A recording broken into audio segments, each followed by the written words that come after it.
আসসালামু আলাইকুম, সবাই কেমন আছেন? আলহামদুলিল্লাহ, আমরা দুই ভাই ভালো আছি। ভাইয়ার অফিস খোলা। আজকে আমার বন্ধ। আজকে দেশি আলু দিয়ে মুরগির মাংস রান্না করব। সেজন্য দেশি আলুগুলো আমি ভালোভাবে ধুয়ে সিদ্ধ করতে দেওয়ার জন্য পানিতে দিয়ে দিলাম। এবার চুলায় বসায় দিব। আর এদিকে বেশি মুরগির মাংস না, 8 পিস মতো মুরগির মাংস বরফ ছাড়তে দিছি। তো দেখতে থাকুন, আমি বাকি কাজগুলো করে নিচ্ছি। আলু সিদ্ধ হওয়ার জন্য আমি আলুগুলো পাতিলে করে চুলায় বসায় দিলাম।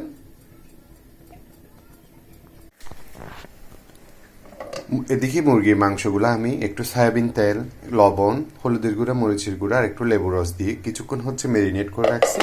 আর এদিকে টমেটো, কাঁচামরিচ, পেঁয়াজ, রসুন, আদা কেটে নিছি। আর দেশি আলুগুলো আমি কষা চাড়িয়ে নিছি। এবার মাংসগুলো আমি একটু হালকা তেলে ভেজে ফেলবো। এদিকে আমি সকল মশলাগুলো ব্লেন্ড করে নিলাম। এখানে পেঁয়াজ, রসুন, আদা, কাঁচামরিচ, মরিচের গুঁড়ো, হলুদের গুঁড়ো, ধনিয়ার গুঁড়া, জিরার গুঁড়া, লবণ সব কিছু উপকরণ একসাথে দিয়ে ব্লেন্ড করে নিছি টমেটো সহ।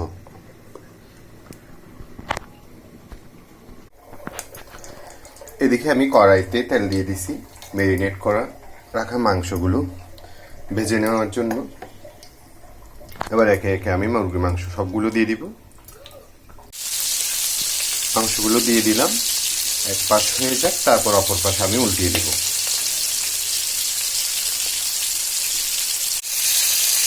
এক পাশ হয়ে যাওয়ার পর আমি অপর পাশ উল্টিয়ে দিচ্ছি।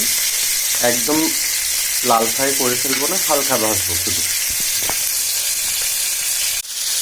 আমার মাংসগুলো ভাজা শেষ, এবার আমি তুলে নিব। দেশি আলু দিয়ে মুরগির মাংস রান্না করার জন্য আমি পাতিলে তেল দিয়ে দিছি। এবার করে রাখা মিক্সারটা দিয়ে দিচ্ছি। সকল উপকরণ আছে এখানে।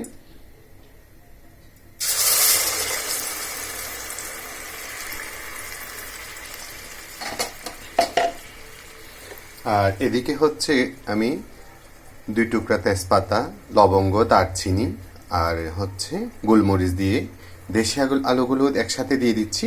দুটোই ভালোভাবে কষে যাক, তারপর আমি মুরগির মাংসগুলো দিব। আগে এটা ভালোভাবে কষে যাক, মশলা সহ দেশি আলুগুলো। মাশাল্লাহ, আমার মশলাটা আর দেশি আলুগুলো ভালোভাবে কষে গেল।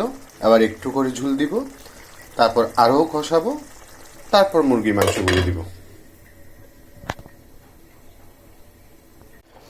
মশলা আর আলু, দেশি আলুগুলো ভালোভাবে কষার পর আমি মুরগির মাংসগুলো দিয়ে দিলাম।